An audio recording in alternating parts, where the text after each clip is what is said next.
က20ဟောတမဆိုတော့ဇဝဲတို့ရဲ့ဟိုပါတယ်အဲ့ကျူသမီးသမီးရတော့ခေတ္တကပါရှင်အသက်24ရှိပါပြီဟိုတယ် service လုပ်ပါလေ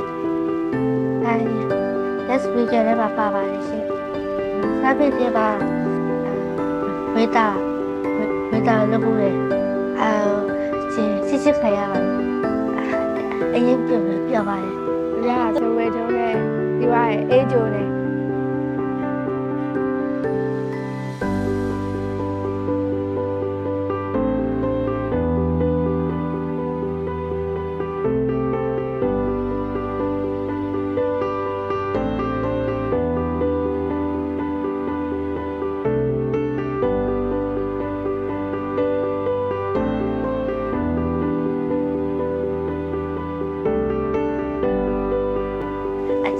အခါဆိုရတော့သမင်းကျော်တော့ကော်ဖီလေးခေါင်းဆဲကျော်နဲ့စားလုပ်ကြတယ်သမင်းကျော်ရပြီးတော့ကျက်ဥရအဲ့ဒါလေးပဲကြိုက်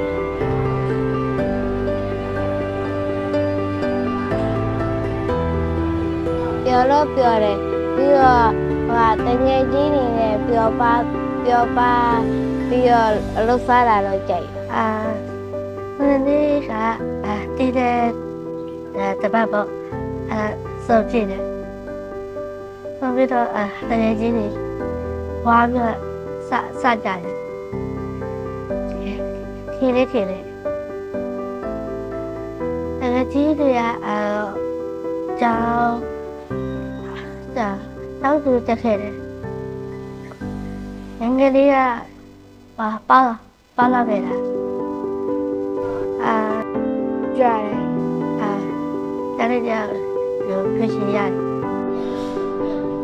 ဘာလုပ်ချင်လဲဆိုတော့အဲ့ဒါလေးတွေကသူတို့ဖြစ်ချင်တဲ့ဟာလေးတွေကိုသိဖို့ဟာမိဘတွေကပို့ပြီးတော့ခက်ခဲရပါတော့လေ့ကျင့်ပေးရညပါမင်းသမီးပဲလုပ်ချင်ရုပ်ရှင်နဲ့ရိုက်ရှင်အဲ့လာပဲအချမ်းစင်စကကလာတော့တသိဆိုတာတော့ချင်းဆိုတာတော့ပေါ်ကြိုက်တယ်မင်းတို့ကပါလဲဆိုတော့မသိတော့ဘူး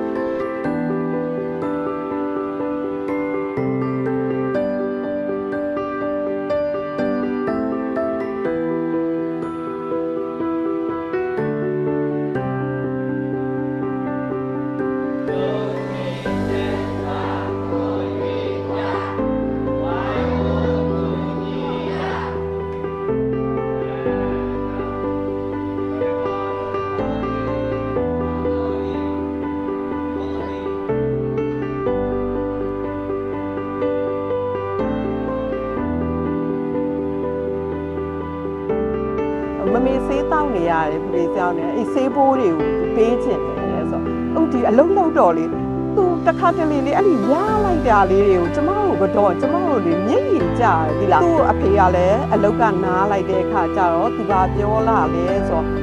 သူရဲ့မမေတို့ကိုလှုပ်ကြွေးချင်တယ်မမေကပြောပြီးဖိုးပေးတတ်တာမေချစ်လို့ပေးတာတော့ဒီသူဖြစ်ချင်တာလေးလေသူရှာပြီးတော့မမေဒါဆေးဖို့တော့စိတ်လက်ဝယ်မမေဖုန်းနဲ့အသက်ဝယ်ဆိုတော့လေအဲ့လိုပေါ့ကြော်ညာရိုက်လို့ရတဲ့ပတ်စံလေးပါလေးဆိုကျမကဖုန်းကမမေဖုန်းကမကောင်းတော့ဖုန်းတစ်လဲဆိုသူစန္ဒလေးတွေသူရှင်ထဲမှာဒါလေးတွေဖြစ်ချင်နေပါလားသူလုတ်ပေးချင်နေပါလားဆိုရဲသူခံစားချက်လေးကိုကျမသိပြီးတော့ဝန်တာရတာပေါ့နော်အဲ့ဒါတော့အဲ့ဒီအချိန်ကြာရင်တော့သူရင်ဆိုင်ရမှာပေါ့နော်သူလည်းအဲ့ဒီမှာသူတကယ်လို့ကိုမရှိတော့ရင်လည်းသူကသူရက်တည်တတ်အောင်တော့ကိုလည်းအတတ်နိုင်ဆုံးတော့သူ့ကိုလမ်းတွေတင်ပြအကုန်လုံးတော့လှုပ်ပေးတာပဲအတင်းကလည်းဘယ်လိုလဲဆိုတော့ဒီကလေးတွေအတွက်ကိုမြင်နေရလေးကိုလူမဲ့လူရှိရင်အဆောင်စောက်ပေးမဲ့လူကလည်းမြေလေးရှိရင်စောက်တော့ဒါလေးတွေကိုသတင်းလေးတွေကနေပြီးပြီးတော့ဒါမျိုးလေးတွေကိုပူညီမှုရသွားမယ်ဆိုလို့ရှိရင်လေဒီကလေးတွေအတွက် ကောင်းမွန်တဲ့အနာဂတ်လေးတစ်ခုဖြစ်လာမယ်ကျမဒါကိုလည်းယုံကြည်တယ်မျှော်လင့်တယ်အသင်းကလည်းစူးစမ်းနေတယ် အမေနဲ့ဖေနဲ့လှုပ်ကြွေးမလို့အမေမရှိဘူးလို့နေမတယ်ပြောဆရာလည်းသိတာပေါ့သမီးမျိုးကျေးဇူးအများကြီးတင်ပါတယ်လို့ပြောချင်ဝမ်းလည်းဝမ်းသာဘာလို့အပလဲဆိုတာစီစဉ်ဆွဲထားတယ်အဖေကိုညာဒီရတယ်ချစ်ခိုးပါလေလို့အဖေကတော့ဖေကအမေနဲ့ဆုံးမပြီးကိုအရေးချစ်ပါတယ်မမေကအရေးချစ်ပါတယ်အဖေကအရေးချစ်ပါတယ်မမေကပတ်စာရှာဖို့မမေကစေတာဖို့ရှာပေးဖို့ဒီကအမေကိုပြောချင်တာကဒီပတ်စံရအောင်စူးစမ်းနေပါတယ်အဖေလည်းအရေးချစ်ပါတယ်ဒီပညာရေးကိုစူးစမ်းပါမယ်အမင်းတို့ကစူးစမ်းနေပါရဲ့ အလူရှင်တွေလည်းပေါ်ပေါက်လာမယ်ဆိုလို့ရှိရင်သူတို့အတွက်ကိုအဲ့လိုမျိုးပေါ့နော်သူတို့ဘဝရပ်တည်ဖို့အတွက်ကိုနေရာလေးတစ်ခုရှိမယ်သူတို့ထိန်းကျောင်းတဲ့ဆရာမတွေရှိမယ် guide လုပ်ပေးတဲ့ volunteer လေးတွေရှိမယ်ဆိုသူတို့လည်း independent ဖြစ်နေပြီးအလုပ်လေးတွေလည်းရှိတယ်သူတို့လာစားလေးတွေသူတို့နဲ့ဘဝကိုအေးချမ်းချမ်းလေးနဲ့ဆက်သွားဖို့လို့ကျမတို့အဲ့လိုလေးတော့ညှော်နေတယ်ကျမတို့မရှိတဲ့နောက်ပိုင်းတော့လေ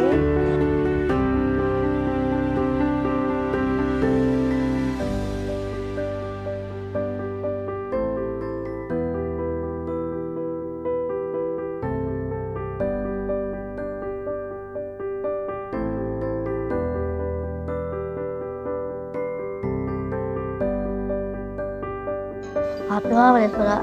စိတ်ကလှုပ်ရှားနေချီရတဲ့တကယ်ချင်းဒီအလုပ်တွေစူးစမ်းပါတကယ်ချင်းကျမကြီးလူဆက်ပါတကယ်ချင်းအရင်ချစ်ပါရဲ့